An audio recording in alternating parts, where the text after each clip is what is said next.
por Hoy Noticias. Ser Podcast.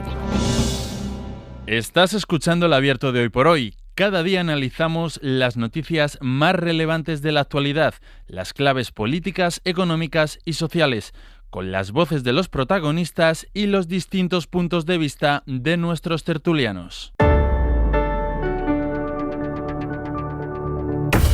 Tiempo para el análisis, tiempo para el abierto en este primer día del mes de abril, mañana de martes y el día previo a la entrada en vigor de los aranceles impuestos por Donald Trump, de los que vamos a hablar en los próximos minutos. Primero, saludamos a los analistas de esta mañana. Eduardo Madina, buenos días. Hola, Ángels. Elena Pisonero, buenos días. Buenos días, Y Ángels. Nacho Corredor, muy buenos días. Buen día.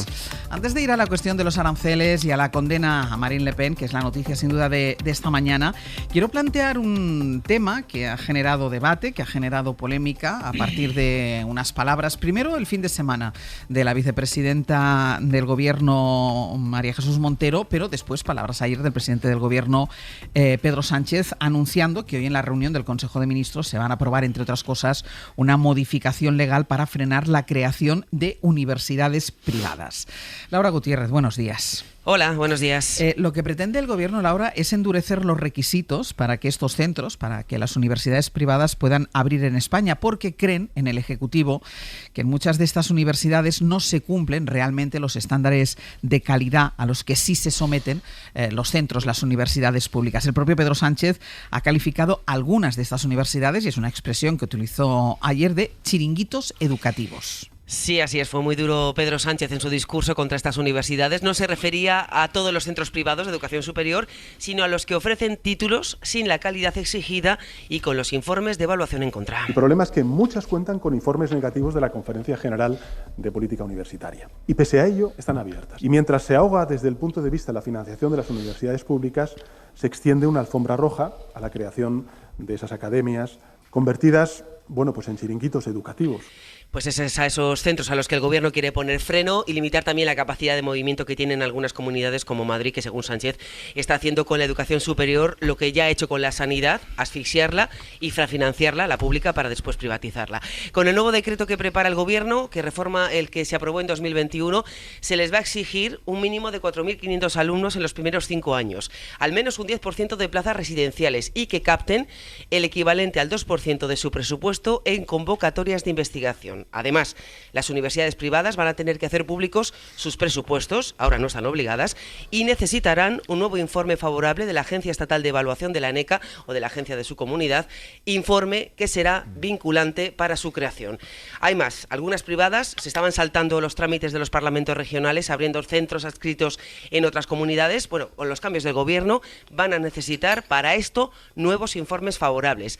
Las exigencias son muchísimo mayores. En el caso de las universidades a distancia, las universidades online, van a tener que ser autorizadas por el Congreso y no por los parlamentos autonómicos, al entender el Gobierno que su ámbito de actuación es estatal.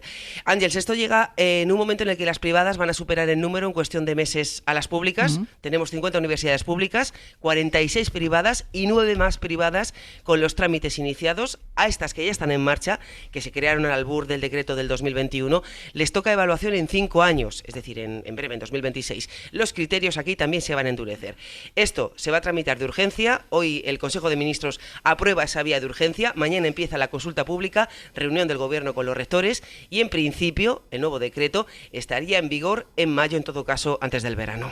Laura, gracias. A vosotros. 50 universidades públicas, 46 privadas, más 9 que están en proceso, que al sumarlas esas 46 superarían aquí en España las universidades privadas a las universidades públicas. Es un debate que no es nuevo, y además en esta tertulia lo hemos traído alguna otra vez, la proliferación de universidades privadas en detrimento frente a las universidades públicas, pero lo que sí que es nuevo quizá es la introducción del lenguaje que utiliza ahora el Gobierno, hablando de chiringuitos o hablando, por ejemplo, de lo fácil que es comprar un título en estas universidades privadas, como decía el sábado la vicepresidenta María Jesús Montero. Nacho. Bueno, probablemente a quien más alegre una legislación más garantista y que contribuya a una mejor calidad sea, entre otros, a las instituciones privadas que llevan años consolidadas, que han dado buena muestra de su aportación de valor, ¿no?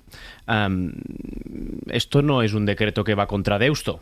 Esto no es un decreto que va contra el IO University, que es una de las instituciones privadas de nuestro país que más internacionaliza a nuestro propio país y que a más estudiantes acoge. Esta legislación no va en contra del modelo de Georgetown. Esta legislación no va contra el modelo de Harvard. Ojalá en las universidades privadas que estuvieran en España proliferando estuvieran en los mismos rankings que Georgetown o Harvard. Esta legislación probablemente hacia donde va dirigida es hacia dar valor a lo que implica un grado universitario. Y es verdad que es paradójico o llama la atención que en estos momentos en algunas comunidades autónomas haya el doble de universidades privadas que públicas. Es verdad que es paradójico o llama la atención que en algunas provincias, que ni siquiera son capitales de sus comunidades autónomas, haya hasta 3 universidades privadas. No toda institución de educación superior es una universidad. Y garantizar unos mínimos y unos estándares de la calidad exigida para poderse autodenominar universidad es algo que seguro que celebran las universidades privadas que hacen y desde hace mucho tiempo bien su trabajo y su propuesta de valor, y es algo que desde luego el sistema público tiene que agradecer, entre otras cosas porque se da la paradoja o la contradicción de que mientras se autorizan y proliferan mucho de estas instituciones de nueva creación, porque efectivamente son un buen negocio, se reduce la financiación a las universidades públicas en las mismas comunidades autónomas. De tal manera que, en el fondo, en las principales instituciones universitarias de nuestro país, las existentes, probablemente, tanto públicas o privadas, celebran esta legislación porque lo que hace es garantizar que lo que ellos aportan, sean públicos o sean privados, no sea devaluado por la entrada de muchos actores en poco tiempo y con pocas garantías. Elena. Bueno, yo creo que el valor lo da el reconocimiento de la gente que acude a las universidades o a esas instituciones de educación superior, que efectivamente estoy de acuerdo en que todo lo que clarifique lo que es y lo que no es positivo para quienes lo tienen que utilizar, pero la mejor refrendo, vuelvo a repetir, es el valor que se da luego en la sociedad a ese título. Es decir, hay los que son chiringuitos, os puedo asegurar que las empresas privadas que les contraten lo saben. Y cuando ven un título que efectivamente no tiene la calidad demostrada suficiente, pues no sirve para lo que supuestamente está en el mercado. Entonces, no sé por qué tenemos tanto miedo a la competencia cuando lo que está generando son oportunidades, y en este caso hay que subrayar a riesgo y ventura de una institución privada. Es su problema. Será negocio o no en función de lo bien que haga su trabajo. Si lo hace mal, tened por seguro que al final acabará cerrando. Y eso no es malo. Me parece más preocupante, estoy contigo, Nacho, que efectivamente tengamos universidades de prestigio, privadas o públicas, en los rankings globales, que efectivamente valoran que esa titulación tiene una habilitación para poder ejercer una profesión, sea la que sea, y eso nos hace atractivo como país. Pretender negar la competencia para supuestamente poner en valor universidades públicas que no están en los rankings del mundo, pues me preocupa, porque lo que hace es reducir la oferta en lugar de generar una competencia sana en la que, desde luego, lo que me parece digamos peligroso es plantearlo en términos de lucha de clases. Lo que debería es preocuparnos que la universidad pública, igual que la educación pública y la sanidad, que afortunadamente tienen unos niveles a nivel internacional bastante altos, sigan siendo de calidad y sigan permitiendo que cualquier persona tenga acceso a una educación y una sanidad de calidad. Eso es lo que nos debería preocupar. Ahora, que una empresa privada tire el dinero en hacer cosas que luego el mercado no valora, pues es su problema. Edu, luego voy contigo, Nacho. Sí, es un debate yo creo muy interesante, ¿no? Lo sorprendente ha sido el abocajarro con el que se ha planteado, ¿no? No ha habido, digamos, transición, ¿no? Desde un programa electoral que poco a poco va cogiendo cuerpo y la conversación sube de tamaño. Sí, pero además es un tema que está planteado desde hace tiempo. Claro, lleva tiempo, exacto. O sea, que es un debate que aquí en el mismo Hoy por Hoy, tú decías antes que lo hemos tratado más veces, ¿no? Bueno, en ese sentido no debería sorprendernos, porque yo creo que en el fondo estamos discutiendo sobre modelos educativos y de la financiación que el sistema educativo en nuestro país, desde primaria hasta la propia universidad, tiene de manera asimétrica en unas comunidades autónomas y otras. Como todos nuestros oyentes saben, pues las comunidades autónomas son competentes en educación y algunas se lo toman más en serio en términos de inversión y otras se lo toman algo menos en serio. Algunas de las que menos en serio se lo han tomado en el sentido de invertir muy por debajo de la media en cuanto a financiación por estudiante universitario, por ejemplo, pues son aquellas comunidades autónomas, entre otras Madrid, donde más proliferación de universidades privadas ha habido. Entiendo el punto que sugerías, Elena, porque creo que el mercado en última instancia es decisivo sobre si un modelo es un chiringuito, es una gran universidad. Ahí está un poco lo que señalaba Nacho, ¿no? Las grandes universidades privadas, que en algunos casos tienen 200 años de investigación y de educación universitaria, y otras que han surgido pues, en los últimos años al calor de esa infrafinanciación de lo público. Que no es una coincidencia, yo creo que es un modelo ideológico. Es infrafinancio la pública para que prolifere la privada. Y infrafinancio la pública tiene una derivada siempre secundaria, ¿no? Que es que en la infrafinanciación de plazas de la universidad pública normalmente produces un, no sé si deseado o indeseado efecto de subida de notas de corte, de tal manera que las rentas bajas y rentas medias bajas tienen tendencia a quedarse fuera de las universidades públicas en algunas comunidades autónomas y terminan derivándose a la privada. Y creo que este es un debate pertinente. ¿Sería mejor hacerlo fuera de los marcos de polarización de la política? Sería mejor porque el Partido Popular, que no gobierna España, gobierna 12 comunidades autónomas en España. Y por tanto tiene mucha competencia sobre política educativa en muchas comunidades autónomas que afectan también a muchas universidades. Es un debate de fondo que configura un modelo de país. A mí no me parece mal que se suban los requisitos para abrir una nueva universidad privada, porque seguramente cuanto más requisitos se suban, más competentes serán todas aquellas que operen. Y segundo, algo lo ha sugerido Nacho y estoy 100% de acuerdo. Esto lo están celebrando muchos CEOs de universidades privadas, pues bueno, se reduce la competencia, por tanto no van a proliferar más, por tanto esta que yo tengo ya montada y que ya funciona, seguramente tendrá en el futuro un incremento de demanda, ¿no? Es un debate muy polisémico y tiene muchas dimensiones. Estaría bien a tenerlo dentro del debate de la Comisión de Educación y la Comisión de Universidades en el Congreso de los Diputados, una cierta tendencia a buscar consensos, porque de lo que se decida pues habrá que aplicar políticas prácticas que competen al Gobierno central por un lado y a las comunidades autónomas que son competentes en educación por otro. Así que sí, eso yo creo que es un debatazo y que nos merecemos tener un debate. Ahora, ¿por qué algunas universidades, algunas comunidades autónomas infrafinancian tanto la universidad pública? ¿Por qué lo sufre tanto la clase trabajadora, por ejemplo, aquí en Madrid? Porque tiene de fondo una cuestión ideológica muy evidente.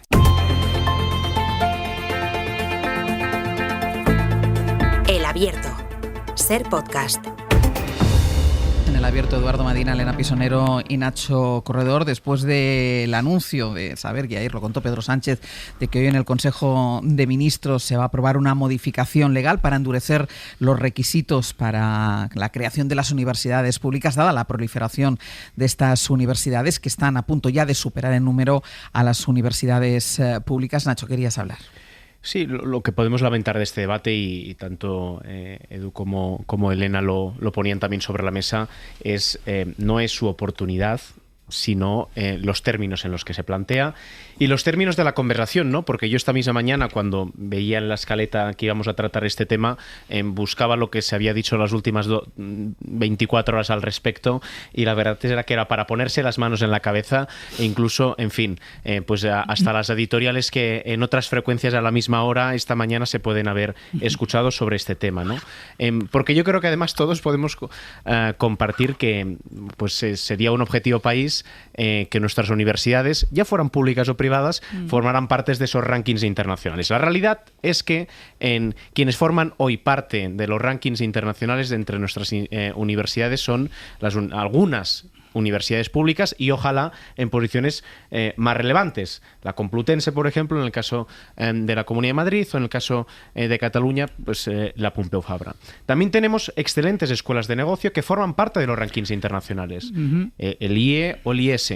Pero eso no son universidades. Y yo quiero hacer una enmienda a algo que ha dicho Elena, que puedo compartir como abstracción, pero que declinado en particular a lo que es un título universitario, ¿no? Porque probablemente la competencia genera dinámicas virtuosas que efectivamente el mercado acaba reconociendo o no reconociendo. Pero la realidad es que un título universitario tiene la firma del rey. y el Estado debe garantizar que aquello que se dice y se avala en nombre del Estado tenga unos mínimos. Y yo creo que en el fondo los 3,5, 4 que estamos hoy en la mesa estamos de acuerdo en eso. Y no solo nosotros 4, no solo los rectores de las universidades públicas, sino, insisto, los rectores de las universidades privadas que han hecho y hacen un excelente trabajo en nuestro país, ya sea con instituciones más consolidadas o instituciones que desde hace menos tiempo desarrollan una excelente actividad, que ven a su alrededor como, en fin, cada vez parece que es tan fácil crear una institución educativa, llamarla universidad y entrar en competencia con un tipo de sistema que para que ofrezca unos buenos mínimos, unas buenas condiciones al mercado, pues debe cumplir una norma que es, en el fondo, pese a todo el ruido y el planteamiento y contraplanteamiento que estamos escuchando, lo que probablemente se pretende con esta iniciativa.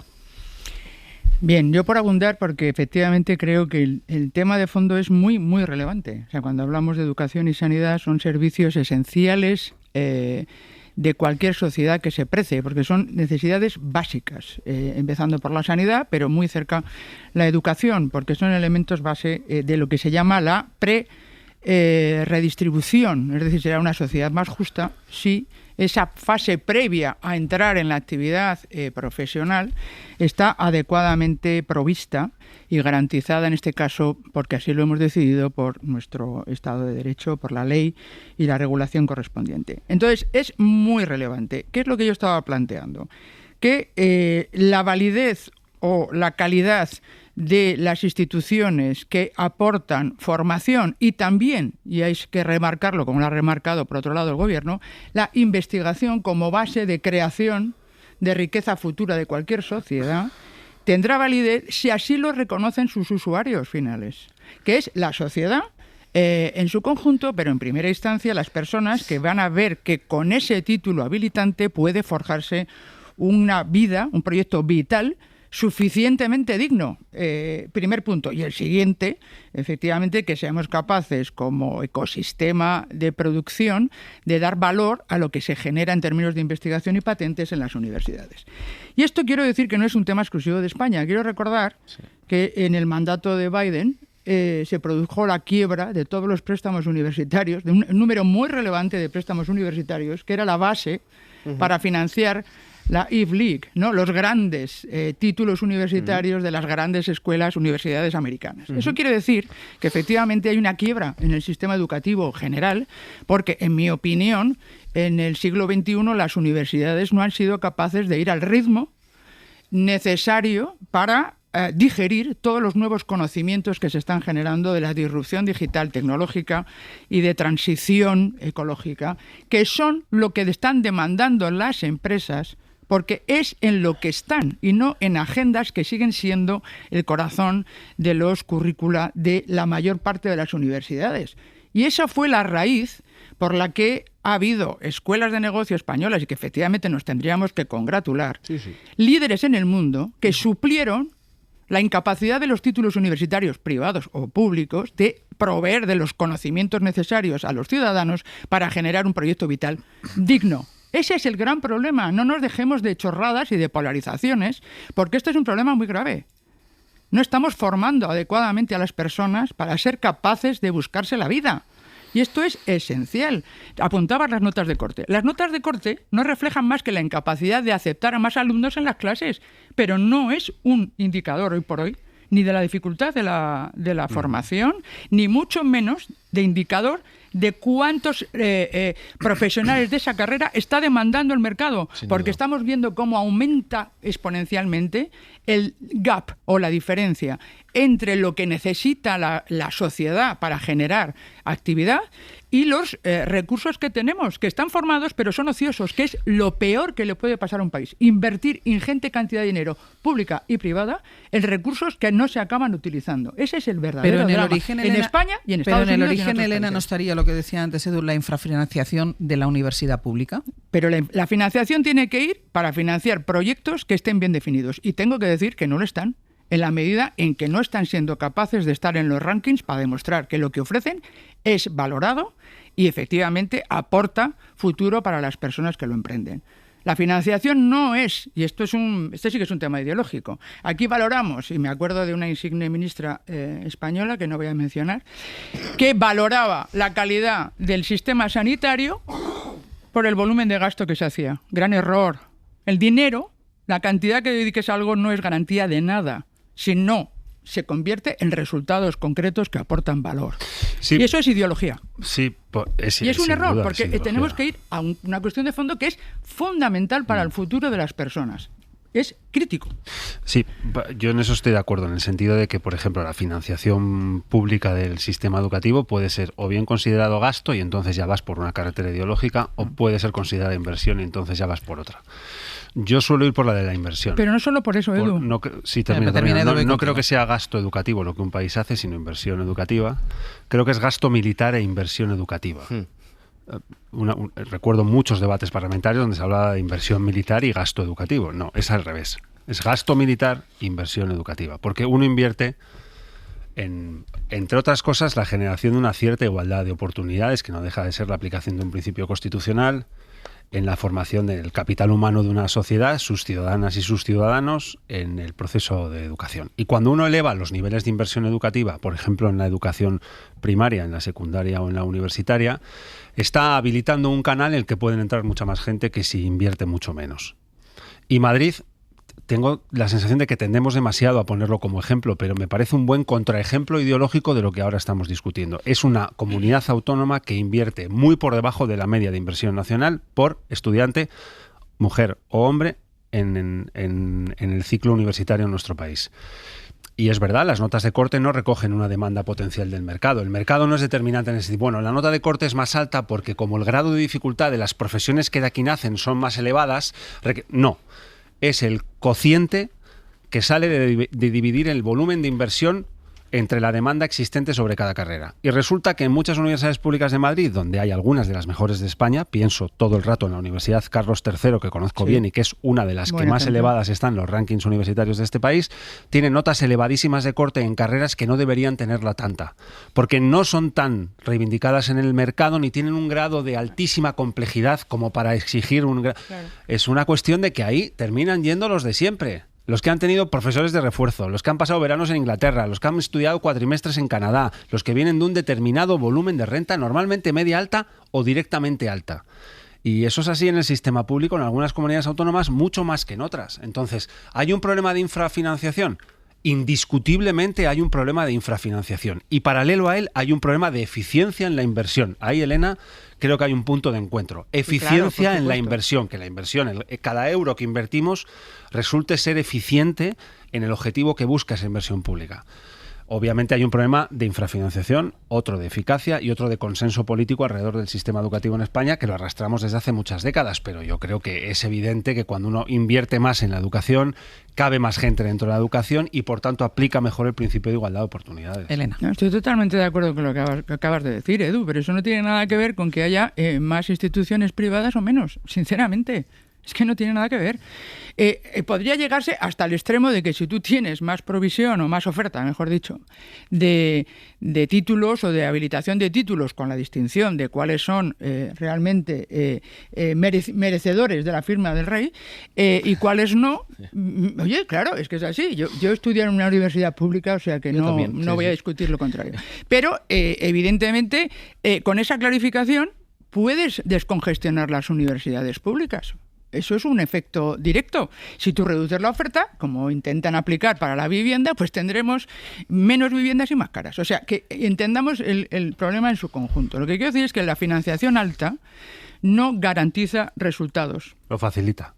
No necesariamente, sí, a no ser que establezca los mecanismos adecuados. Claro, no será suficiente. En la empresa privada, eso te aseguro que está asegurado. Porque si no da resultados, se cierra esa actividad. En la pública... Bueno, podríamos discutir de empresas privadas que invierten bastante más. Hay universidades, que eso convendrás conmigo, y has puesto un buen ejemplo, que gestionan mejor el mismo dinero que se le da que otras.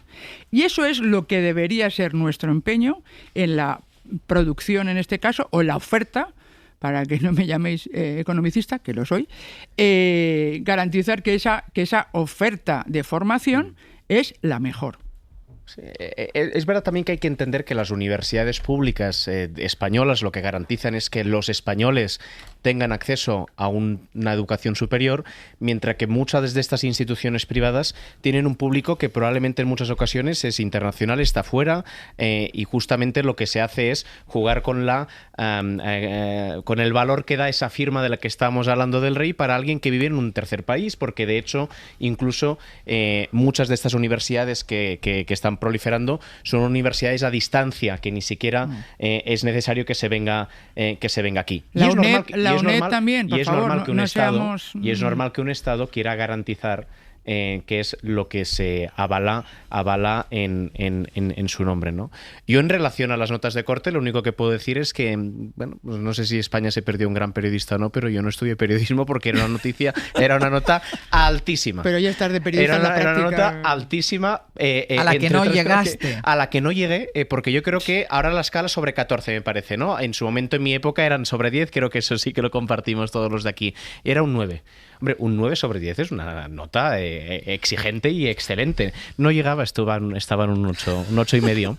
Sí, ¿qué ibas a decir, Edu? No, creo que aquí está la clave. No sé si tenemos tiempo. ¿Un minuto? Un minuto. Sí. La gran pregunta es, ¿en cuántos barrios de rentas medias y de rentas medias bajas o de rentas bajas de algunas comunidades autónomas llega la gente a los 9 de nota de corte de las públicas? Esa es la pregunta que nos tenemos que hacer, porque la Comunidad de Madrid es la que menos invierte por estudiante universitario, siendo una de las más ricas en PIB per cápita del conjunto de las 17 comunidades autónomas. Esa es la pregunta. ¿Cuántos llegan de los barrios altos y de los barrios bajos? Venga, 30 segundos, Elena. Muy rápido. Yo creo que es muy importante trasladar que hoy por hoy, para insistir en mi argumento anterior, los títulos universitarios no garantizan un proyecto vital digno. Esto, lo siento decirlo, pero es así de grave. Generar la sensación de que tener un título universitario garantiza a cualquier persona. Bueno, este es otro debate. Futuro, no, es esto que ya es mercado laboral. Es que hay que conectarlo con esto. Porque lo que estamos es generando un aumento de frustración, aparte de alimentar una lucha falsa de clases que ya no es real. En esos términos. Cierro contigo, Nacho. Desde luego, si todos los títulos que cualquier institución de educación superior son títulos universitarios, lo que haces es devaluar el concepto de título universitario, con lo cual ya está bien que lo garanticemos. No, pero en relación al tema de la nota de corte, es obvio que eso empuja a una serie de personas que pueden plantearse la posibilidad entonces a ir al sistema privado. Porque yo recuerdo la discusión que hubo en mi casa en su momento con esa nota de corte. Era sí optar por una alternativa de tipo privado. Optamos por seguir por la vía pública, pero desde luego en esas condiciones, por eso se está generando una oferta que da respuesta a esa situación. Hay mucha gente que acaba optando por el sistema privado. Ahora sí lo tengo que dejar aquí, pero es un debatazo. Es un debate estupendo, exacto, y que se tiene que elevar de la pelea y de la bronca política, como decía Nacho al principio.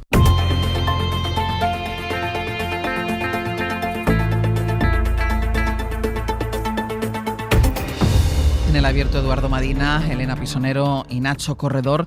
Nos vamos a ir hasta Francia porque ayer allí la justicia condenó a Marine Le Pen por malversación de fondos del Parlamento Europeo. Es una sentencia que de facto la deja la líder ultraderechista apartada de la carrera electoral a la presidencia de Francia durante 5 años, aunque el fallo no le obliga a dejar el acta de diputada que ocupa actualmente. Le Pen ya ha dicho que piensa recurrir y ha cargado contra la justicia francesa, a la que acusa de orquestar una persecución política. Corresponsal en París, Vicenç Batalla, buenos días.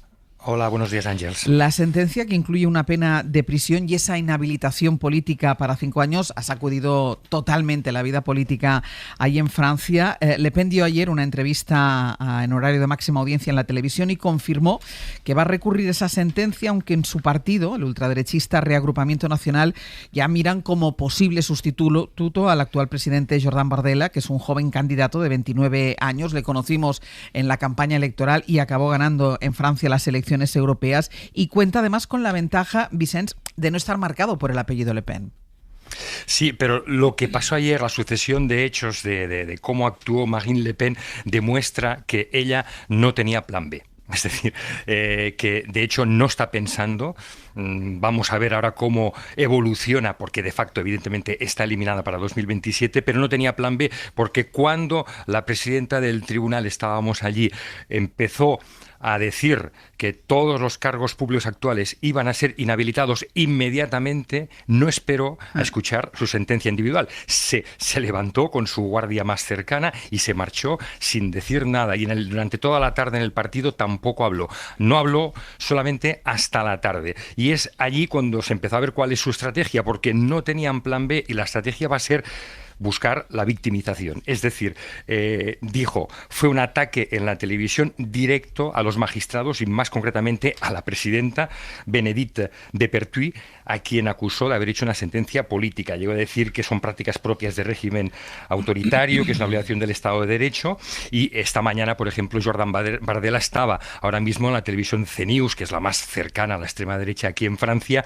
en esta ofensiva mediática, porque siguen negando, aunque hayan sido condenados, de que lo que hicieron, ese desvío de dinero del Parlamento Europeo, fuera corrupción. Dicen que es diferentes interpretaciones técnicas de cómo utilizar los asesores europarlamentarios. Y decía, por ejemplo, esto sobre cuál va a ser su actuación también, o qué es lo que ella cree que ha hecho la presidenta del tribunal.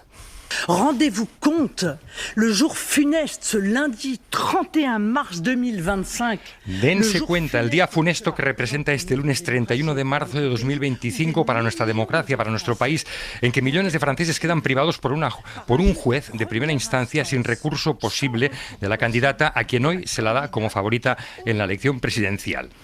Es decir, ella por un lado se siente eliminada, pero al mismo tiempo, cuando se le pregunta por Jordan Bardella, dice que ella va a continuar combatiendo y su esperanza es que, ahora que presenta apelación, se pueda hacer este juicio en apelación dentro de un año y pico, para finales de 2026, y que luego además le sea favorable, o sea, que le levanten esta inhabilitación inmediata, y entonces sí que se podía presentar en 2027. Y curiosamente, cuando le preguntan por Jordan Bardella como recambio, él dice, es un activo muy importante, pero sería demasiado temprano utilizarlo ahora.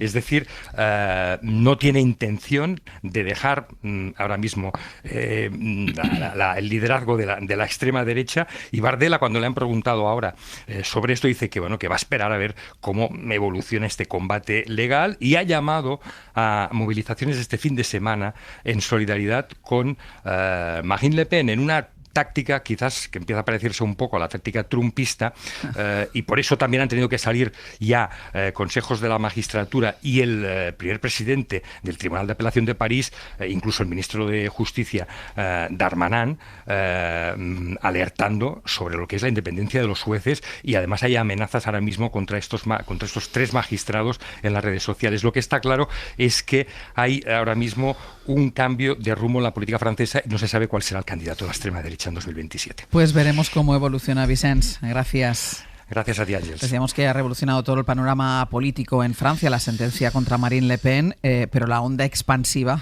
trasciende de las fronteras francesas. De hecho, algunas de las primeras reacciones públicas han sido de apoyo por parte de figuras destacadas de la ultraderecha global: Matteo Salvini, Jair Bolsonaro, Víctor Orbán, jefe de internacional de la SER, Pablo Morán. Hola de nuevo. Hola de nuevo, Ángel. De todas formas, la reacción más vehemente contra la justicia francesa ha venido desde 2 lugares distintos, desde Washington y desde Moscú.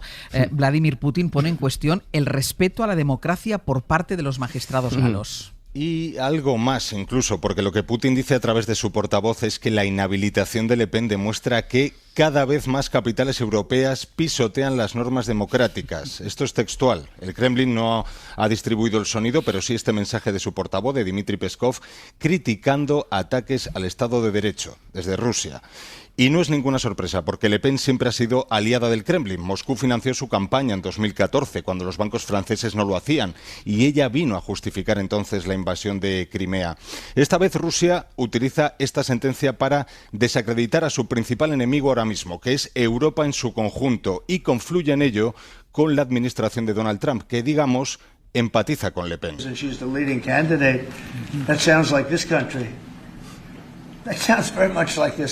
Pero si es la candidata favorita, dice Trump, se parece mucho a lo que ocurrió aquí, dice, se refiere a lo que le ocurrió a él, casi a modo de consejo, cuando se enfrentó a procesos judiciales en su contra y terminó ganando las elecciones, sin importar los hechos probados y valorados por los jueces o la insistencia en negar el fraude, como en el caso de Le Pen. La diferencia es que ella no se va a poder presentar, salvo que prospere el recurso, pero de entrada no, aunque esa fórmula de Trump puede funcionar, como advertía en la SER en Hora 14 el profesor de la Carlos III, Guillermo Fernández. A corto plazo, claramente debilita el liderazgo del partido, debilita el propio partido, ¿no? Claro. Aunque es posible que a medio plazo pudiera reforzarla, ¿no? Y a medio plazo ella podría volver a presentarse y presentarse como una víctima. Y en este grupo está también Bolsonaro, al que citabas, que también va a ir a juicio y también se está presentando como víctima. En este coro ultra que ha salido en defensa de Le Pen en las últimas horas, pues ya permea ese mensaje de forma más o menos explícita y ya están replicando los votantes de Le Pen, particularmente allí en Francia. Otro dato, Ángels, de la encuesta de Le Figaro que te citaba a las 8. Preguntan si Le Pen ha sido tratada con mayor dureza por parte de los jueces por ser quien es. El 46% cree que sí. El 54% opina que la han tratado como a cualquier otro litigante. Pablo, gracias. A ti, hasta luego. El 46% es casi la mitad de la población. Intenta Marine Le Pen copiar la táctica de Trump. A él le ha funcionado. Tú ponías en valor en las claves el papel de la justicia, que es precisamente el papel que ataca a la ultraderecha. Marine Le Pen a la cabeza, pero toda la ultraderecha. Sí, yo creo que aquí en este caso convergen bien muchos de los debates de nuestro tiempo, porque están casi todos ellos en la escena, de una manera o de otra. Hemos escuchado a Donald Trump opinando de Marine Le Pen, un señor también condenado por no sé cuántos delitos. Le salvó de entrar en la cárcel el hecho de que entró en la Casa Blanca y no en la cárcel. Opinando sobre Marine Le Pen, que es una señora que ha sido condenada ahora a años de cárcel, a años de inhabilitación y a una multa de 100.000 euros, si no recuerdo mal, por un problema básicamente de corrupción, de desvío de fondos públicos. Fondos públicos de financiación de la labor de los diputados en el Parlamento Europeo, que han sido utilizados para otro tipo de cuestiones que tienen que ver con asuntos ajenos al funcionamiento del Parlamento Europeo. Y, compañera, te han pillado. ¿Es la primera vez que inhabilitan a un presidente de la República? No. El señor Sarkozy también estuvo inhabilitado en arresto domiciliario, con pulserita, etcétera, por una razón fundamental, y es que los autócratas todo el rato quieren que los sistemas del Poder Judicial y los estados de derecho no funcionen, porque están más cómodos fuera de la norma, porque creen que entonces la norma serán ellos. Por ejemplo, Estados Unidos, que es un régimen en transición. ¿Hacia una autocracia pura? Crucemos los dedos para que ojalá no, y es cierto que no lo sabemos, pero está en transición. Está en transición desde una democracia indiscutible hacia al menos una democracia discutible. Y en otros lugares del mundo está sucediendo 3/4 de lo mismo. La gran pregunta es qué le ha pasado a Europa para que entre nosotras y nosotros proliferen tantos que buscan convertir sistemas democráticos en sistemas autocráticos. ¿Dónde? Donde los equilibrios de poder no operan. Donde la separación de poder no opera porque todo el poder lo tiene una persona o un reducido grupo de personas. Tercero, donde los jueces están todo el rato en una película de acoso y derribo, sufriendo el ataque directo normalmente del poder ejecutivo, no del legislativo.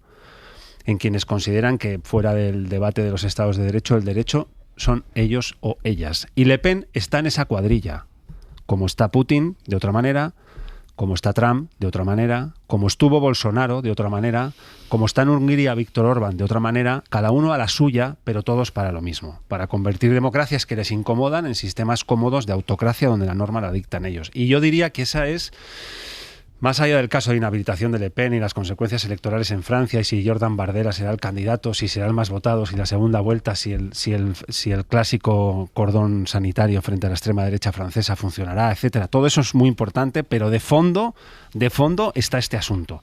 La importancia del Poder Judicial, la importancia de la norma, la importancia de los estados de derecho que nos protegen a nosotras y a nosotros frente a comportamientos como el de Le Pen y su partido, que ha cogido dinero de todos y lo ha usado para ella y para su partido. Así que bienvenida sea esta justicia, esta sentencia en la justicia francesa, pendiente de recursos, ¿verdad?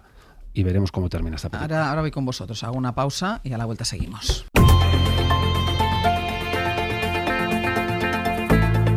El Abierto. SER Podcast.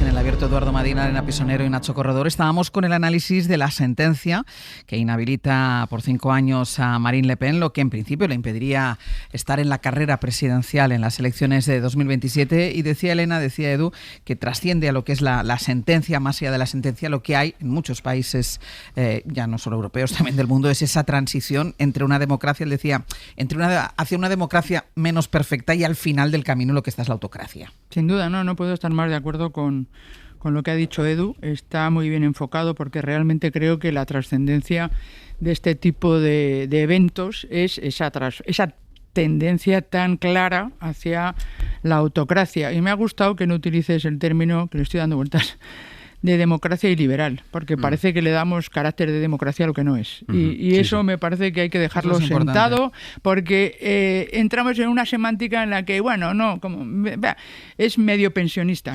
No, eso no es posible. O sea, y creo que es muy relevante decir que una democracia no es que haya sido elegido el gobernante por las urnas. La democracia es mucho más que todo eso, y efectivamente se basa en el Estado de Derecho, que no es el derecho del Estado. Claro, una vez que lo has patrimonializado, es decir, haces normas a tu medida y con eso, pues te haces impune, porque eso es efectivamente autocracia. Y tan importante es haber sido elegido como el adecuado funcionamiento de los contrapesos independientes, entre los que está en primer lugar los jueces, lo que es el Poder Judicial, que son los que validan el adecuado cumplimiento de los actos en general al Estado de Derecho.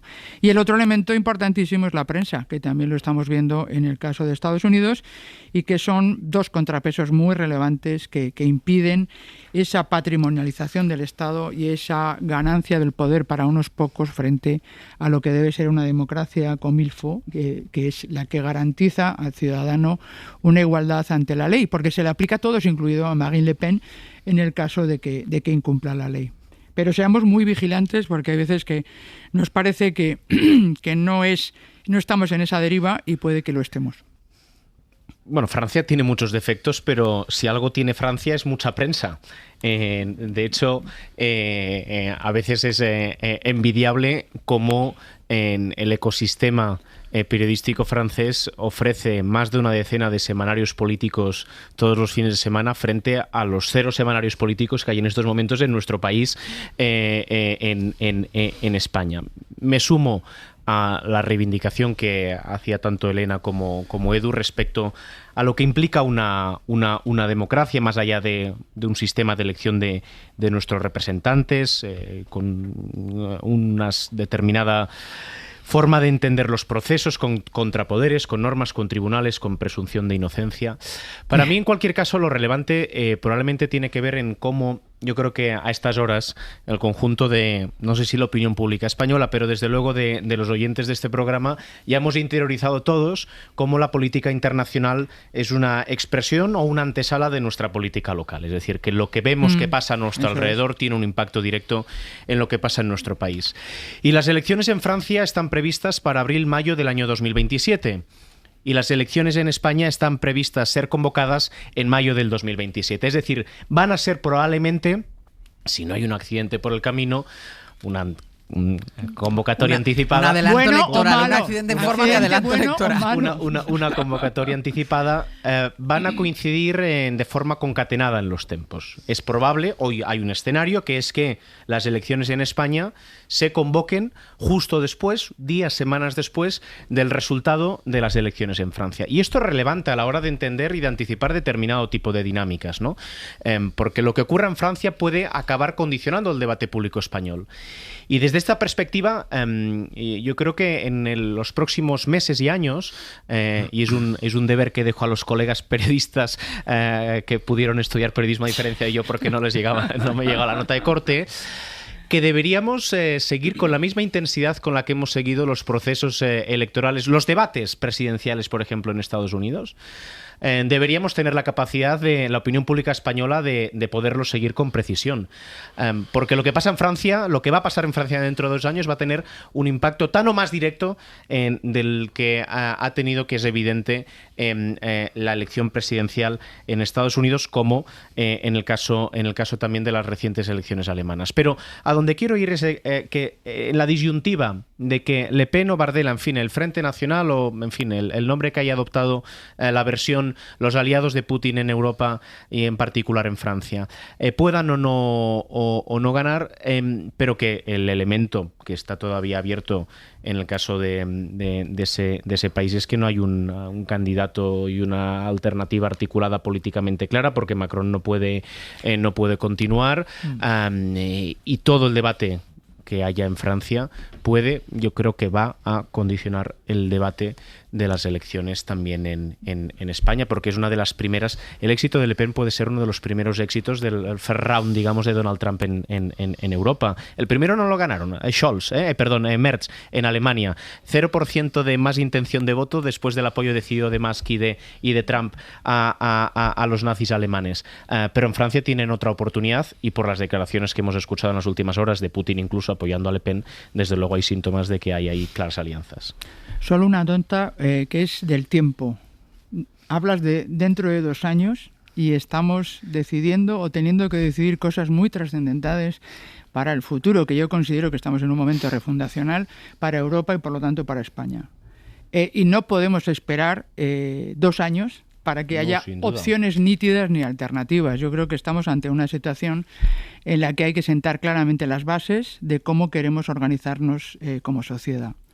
Y eso está en el debate de la democracia y está en la toma de decisiones sobre hechos tan relevantes como puede ser el rearme o la nueva gobernanza europea o qué tipo de planteamiento hacemos frente a esta reconfiguración global. Pero en este sentido, déjame que te diga, tanto por lo que estás diciendo tú como por lo que decía Nacho, miremos a Francia. A mí me llama la atención el resultado de la encuesta que nos ha contado Pablo. Es decir, que hay un 46% de la población, que eso es casi la mitad de la población, que considera que los jueces se han excedido o que han actuado como han actuado porque, digamos, que la persona juzgada era Marine Le Pen. Y a mí, o sea, si miramos a Francia por el interés de los debates y porque pueda marcar el camino en lo que sea, yo creo que también debemos mirarla por esto. Es pavoroso. Pues yo creo que esto es una alarma. De nuevo, es un poco lo de antes. Están casi todos los debates de nuestro tiempo en la escena. Lo decía en parte también Ángels por esto. Yo creo que es fundamental en el debate del cuidado democrático frente a las nuevas amenazas que estamos viviendo.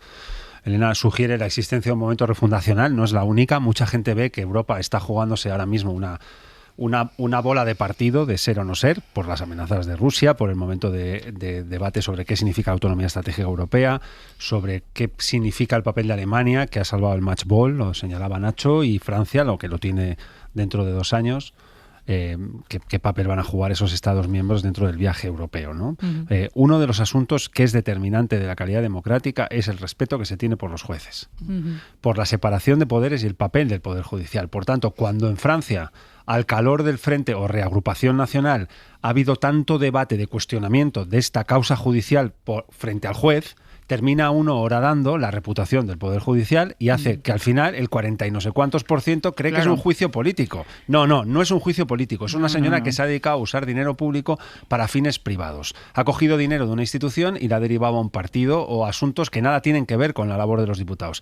Te ha pillado un juez y te han caído 4 años de cárcel y 5 de inhabilitación porque lo pone en el Código Penal que ha elegido el Parlamento de Francia. Así que yo diría que el debate hay que llevar la política, aquí vengo un poco a lo doméstico, hay que llevar la política por lo que que nos interesa a las clásicas frases del pasado, que algunas yo creo que son muy interesantes, las de máximo respeto por una sentencia judicial, la comparta o no, punto, ya. Este es el límite de la frase. Salir de esta crisis de erosión de poderes, porque termina uno facilitando que el 46% crea que cuando alguien roba es un juicio político, como está pasando ahora con Le Pen. Efectivamente, estoy de acuerdo. Vamos a hacer una pausa y a la vuelta voy a cambiar lo que tenía pensado, porque claro, tú me has dado el pie, como lo has traído a lo doméstico. Pues has traído a lo doméstico, pues claro, ahora me obligas a cambiar a mí la pauta. Venga, pausa y vamos al lío.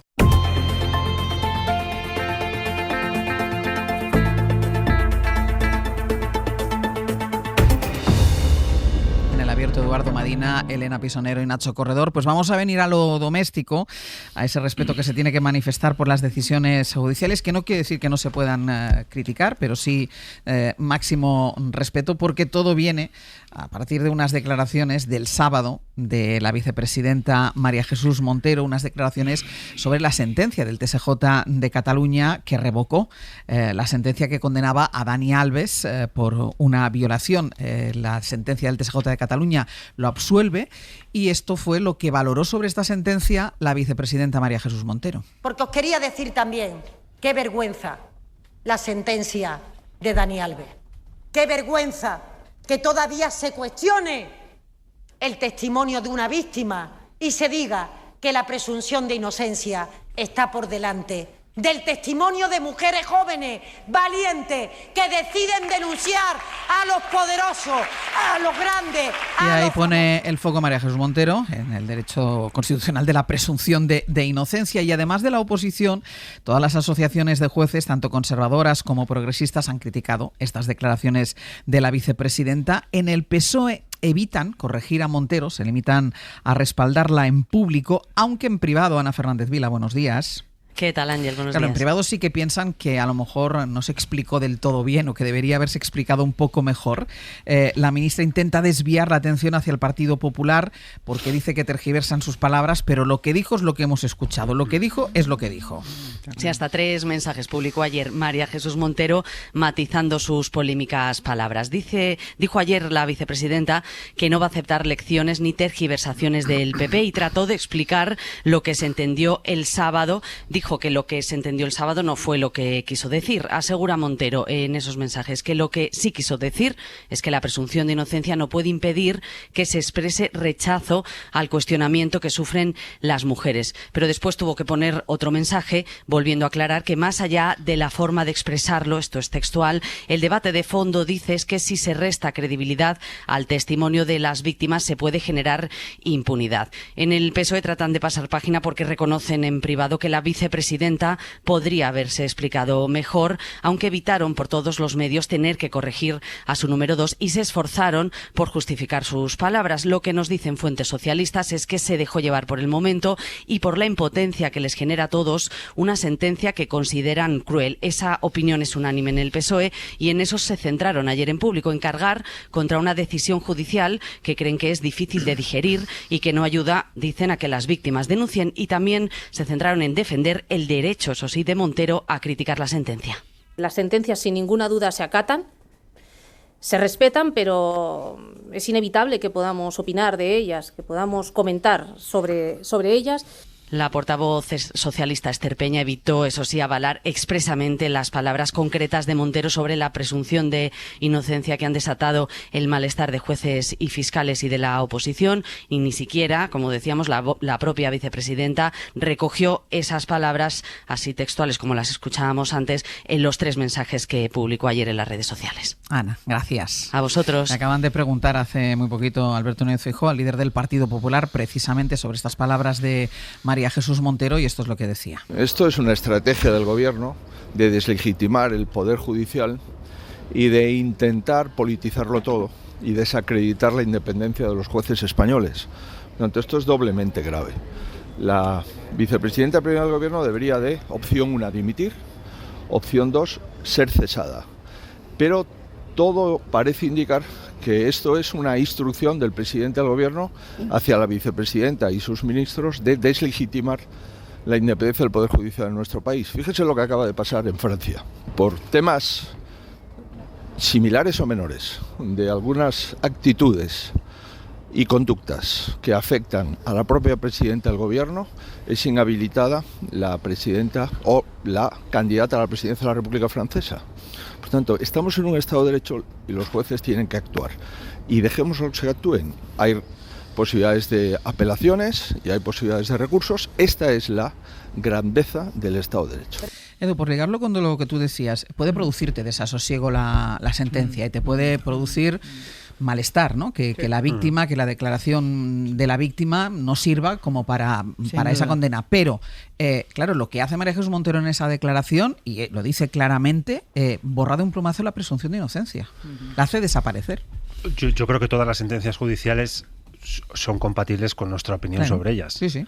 Y a lo largo de los últimos años es que nos ponemos aquí a tirar de recuerdo que tenemos los 4, y seguramente hay sentencias judiciales de todo tipo que somos coincidentes y otras que nos han sorprendido para bien, para mal, que nos enervan, que nos conmueven, que nos motivan a discutir bien. Pero yo creo que desde los poderes públicos, y ahí hay un debate muy relevante de nuestra era, de este momento refundacional que decía Elena, donde la democracia está siendo acosada y atacada por poderes externos hasta acabar con ella, y es el proyecto político que algunos tienen en un lugar del planeta y en el otro, a un lado en la derecha y en la izquierda geográfica. yo creo que hay que ser extremadamente cautelosos con el funcionamiento de la democracia. Y la separación de poderes es una de sus claves. Separación, que no independencia, separación. Y el papel del Poder Judicial es otro. Aunque haya sentencias que no nos gusten y sentencias que nos sorprendan y otras que nos enfaden. Perfecto. Pero desde el Poder Ejecutivo y desde, en mi opinión, los partidos políticos y el Poder Legislativo, hay que cuidar el papel que se le otorga al Poder Judicial. Porque vela por nosotras y nosotros con respecto, por ejemplo, al caso que hemos visto en Le Pen de dinero público básicamente robado, utilizado para otros asuntos que no es para aquello para lo que fue pensado. Así que creo que ahí hay algunas cautelas que hay que tener. No puede ser que el testimonio de quien es potencialmente una víctima valga más que el principio de presunción de inocencia. No puede ser en ningún escenario, porque el fundamento de la presunción de inocencia, donde toda mujer o hombre es inocente hasta que un juez, con arreglo a pruebas, no demuestre lo contrario, es un elemento nuclear del Estado de Derecho. Entonces creo que aquí la vicepresidenta ha tenido un patinazo en un mitin del partido en Andalucía, en un acto interno de partido, donde se le ha ido algo que yo creo que haría bien en rectificar cuanto antes. Nacho. Sí, yo creo que o se equivocó o no tiene razón, una de las dos cosas. Y además creo que ha desviado el foco de la causa que quiere defender y que probablemente compartimos, ¿no? Si un testimonio es suficiente para condenar a alguien, pues ahorrémonos todo el sistema judicial. Ya está. El diario.es publicaba una crónica ayer que a mí me parece relevante recuperar porque sintetiza muy bien parte de lo que yo pienso. La crónica se titula "La presunción de inocencia es algo por lo que merece la pena luchar". Y recuerda, a Edu le interpelará del mundo de ayer, hubo un tiempo en el que los ministros no criticaban las decisiones judiciales, y dice también hubo un tiempo en que los magistrados no salían a la puerta de los juzgados a manifestarse. Cargar directamente, añade, contra uno de esos principios que separan las democracias de las dictaduras es un salto demasiado grande y no ayuda en nada a la causa del feminismo, más bien lo contrario. Y recuerda algo que es, en fin, porque se ha llegado a cuestionar también en las últimas horas, la confirmación de la sentencia lo han hecho varias magistradas, una de ellas, Àngels Vivas, es de la Asociación Progresista Juezas y Jueces por la Democracia, y recuerda al diario.es como ya dio una entrevista hace un año alertando contra lo que considera el populismo punitivo. Y es verdad que la reivindicación, la exigencia de mejores procesos judiciales, justamente lo que no tiene que ir dirigido es a cargarse la naturaleza de esos procesos judiciales. Sí, muy rápido, porque estoy muy de acuerdo, sobre todo como lo ha planteado Edu, nos lo tenemos que mirar.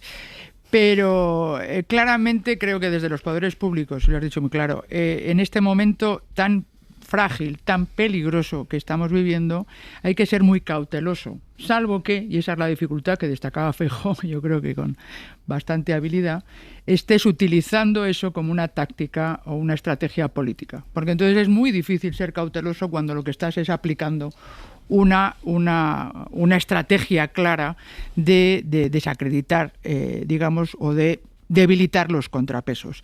Dicho todo eso, y creo que efectivamente es muy grave, no quiero dejar de señalar que tenemos que mirar cómo estamos abordando el tema de la violencia contra las mujeres, porque es verdad que no hemos conseguido encontrar la manera que permita proteger a las mujeres ante un hecho relevante, que es el exceso de fuerza contra ellas, pero nunca a costa de un principio rector como la presunción de inocencia. Y creo que hay que ser muy claro en las dos cosas, y efectivamente, como tú decías bien, Àngels, podemos sentir impotencia, frustración, y lo que debe llevarnos es a la acción, pero jamás decir qué vergüenza que se aplique la presunción de inocencia. Y hay una cosa que tú decías al principio, Nacho, dicho, o se ha equivocado o lo ha hecho mal, no sé cómo. O se ha equivocado o no tiene razón. O no tiene razón. Una de las dos cosas. O incluso las dos. Pero o las dos cosas, pero la aplicación de la biología. Ya, y si se ha equivocado, no hay nada más sencillo que rectificar. Sí. Y no rectificar de esa manera a través de redes sociales. Si te has equivocado porque realmente te has expresado mal, no es eso lo que querías decir. Es tan fácil, de verdad, que además yo creo que al final es que a los ciudadanos nos tratan como tontos. O sea, no pasa nada. Y además, o sea, quien se equivoque, corrige. Y además, Àngels, hay causas contra instituciones relevantes y personas relevantes en las que estamos, y ella está seguro en eso, defendiendo su presunción de inocencia. Pienso, por ejemplo, en el fiscal general del Estado, en el señor Sánchez, en el otro. O sea, y eso aplica también a los dos partidos. Y eso, Edu, también aplica a los dos partidos. El PP ahí tira el PP ahí puerta vacía. Exacto, el PP ahí ya ha hecho culpable a gente que está todavía en fase de instrucciones. Es decir, exacto. Y son inocentes.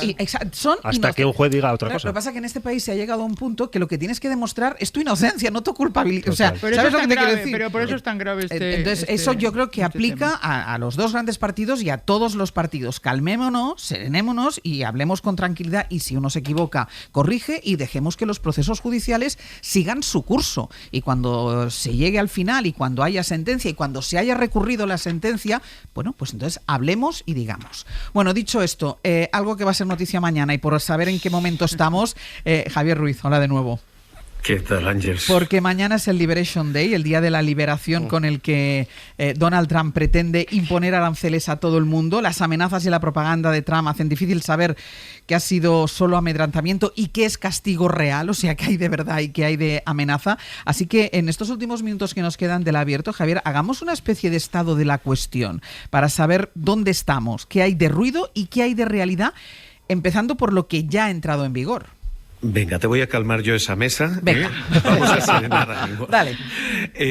Salva arancelaria, la primera. Esto es el pleistoceno de los aranceles, que fue el 27 de enero.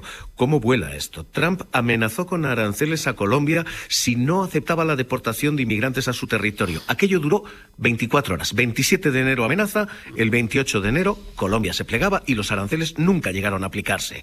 Y esa fue la primera amenaza que demostró que funcionaba. Y a partir de ahí los aranceles no han sido amenaza, han sido realidad. La primera, contra China. China y por duplicado. El 4 de febrero entraron en vigor aranceles contra China, 10% a todas sus importaciones, y el otro día, y el 4 de febrero, otro 10% más. China es ahora mismo el principal castigado. Esto, dicen los expertos, puede recortar hasta un 65% las importaciones americanas de productos chinos. Estas ya son reales.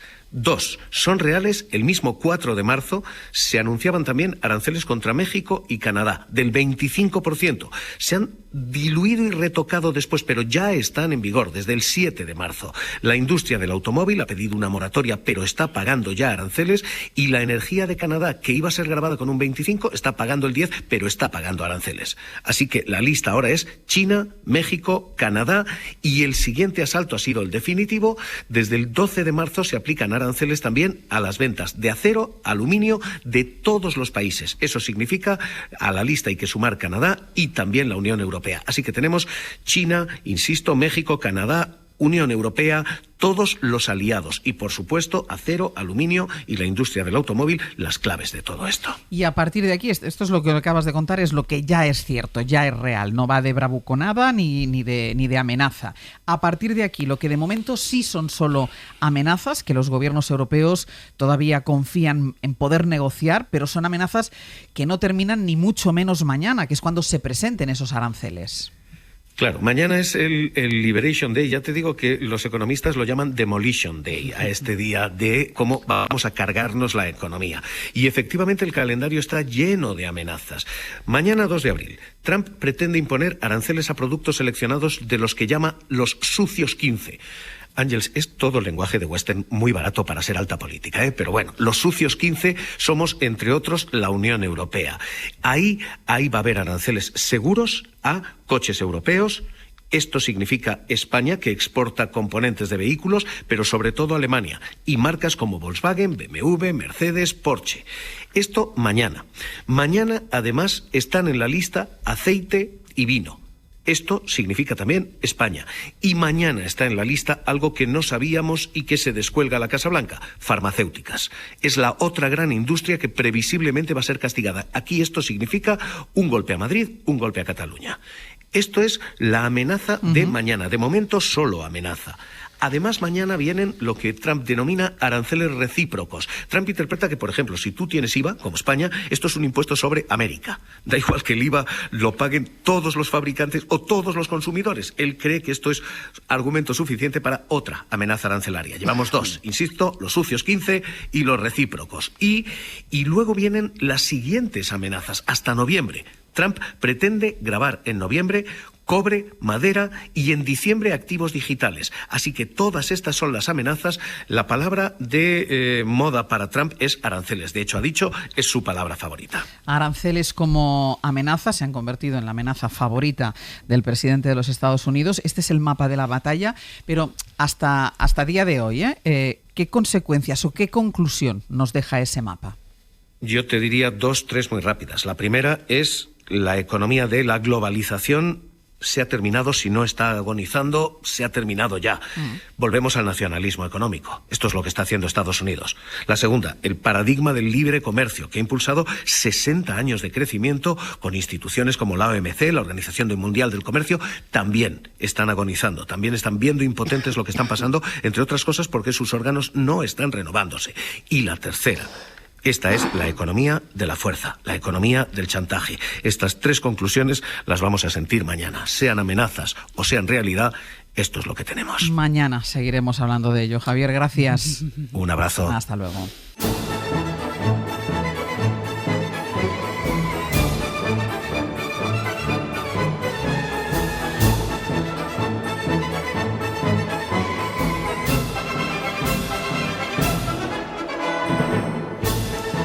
Bueno, es una buena manera, después de la intensidad que ha tenido el análisis de hoy, la tertulia de hoy, es una buena manera. Así es como van a salir nuestros tertulianos. Desfilando. Sí. Pepe Rubio, Sergio Castro. ¿Qué tal? Buenos días. Buenos días. Y así es como se esperó en un estadio de hockey sobre hielo en Mongolia la llegada del Papa para que empezase la misa. Digamos que esta fue la música telonera del Papa Francisco. Mira tú. Que tiene que ver con lo que luego contaremos. De momento vamos a verdear, vamos a ecopensar. Es el Comando Norte con Aitana Castaño y Nacho Carretero. España es el segundo país de la Unión Europea con más superficie forestal, cosa que parece sorprendente. Solo Suecia tiene más. Pero ¿cómo la tratamos? ¿Cómo tratamos a nuestros bosques? ¿Cómo combatimos el cambio climático, la despoblación? Vamos a hablarlo con Asun Cámara, que es vicepresidenta de la Sociedad Española de Ciencias Forestales y también coordinadora de la asociación Juntos por los Bosques, así para empezar. Muy bien. Bueno, después tenemos mis experiencias con Chema Rodríguez. En Almería vamos a conocer a Isabel Guirao, una orientadora escolar que descubrió que en el colegio de sus hijos había alumnos con discapacidad y se le ocurrió montar una red de ocio para ellos. Qué bien. Una mujer estupenda. Y después nos metemos en el jardín con Eduardo Barba. Lo primero que voy a dar es el teléfono 900 Porque para que no se te olvide, sobre todo. Para que no se me olvide, 900 100 800 para cualquier duda que tengan sobre plantas o sobre el jardín. Ya pueden llamar a 900 100 800 porque están atendiendo ya las llamadas. Y en cuanto a contenido vamos a hablar de la poda del rosal. Vamos a revisar los esquejes de tierra y agua para ver si han enraizado. Y ojo, que llegan las estrellas. A ver. 2 plantas que parecen otra cosa. Saxifragas tapizantes de nuevo jardín. Saxifragas tapizantes. Sí, hoy las vamos a conocer. Vamos a conocer las saxifragas. Que ha parece dicho una cosa. saxi, no sexis, ¿eh? Saxi. ¿Pero por qué me miras a mí? Porque estabas mirando ya nada. así como en esa sonrisa tonta que se te pone. La verdad que sí. Saxifraga. Y después vamos a recibir a Javier Cercas con su nueva novela El loco de Dios en el fin del mundo. Toda una visión de un viaje que hizo con el Papa a Mongolia, con el Papa Francisco, toda una visión sobre el Vaticano, sobre los misioneros que están en primera línea de la pobreza en lugares como Mongolia, partiendo de un hecho muy extraño, y es que en la feria de Turín de literatura estaba firmando ejemplares cerca, se le acercó un señor y le dijo: buenos días, soy del Vaticano, le ofrecemos por primera vez que sea usted el escritor que escriba un libro con y sobre el Papa en un viaje a Mongolia. Y le dejamos todas las posibilidades abiertas para que lo puedan hacer. Y dijo: ¿Están ustedes locos? La caseta. Yo soy anticlerical, soy profundamente ateo. Y una respuesta muy vaticana. Lo sabemos todo de usted. Por eso no se nos ocurriría elegir a un escritor distinto. ¡Qué maravilla! Maravilla, sí. Bueno, es que con esto solo Cercas o Sorrentino pueden crear maravillas. Pues Cercas lo ha hecho. Seguimos la semana que viene con vosotros tres. Eduardo Madina, Elena Pisonero, Nacho Corredor. Feliz semana. Feliz semana. Adiós. Adiós. Para no perderte ningún episodio, síguenos en la aplicación o la web de la SER, Podium Podcast o tu plataforma de audio favorita.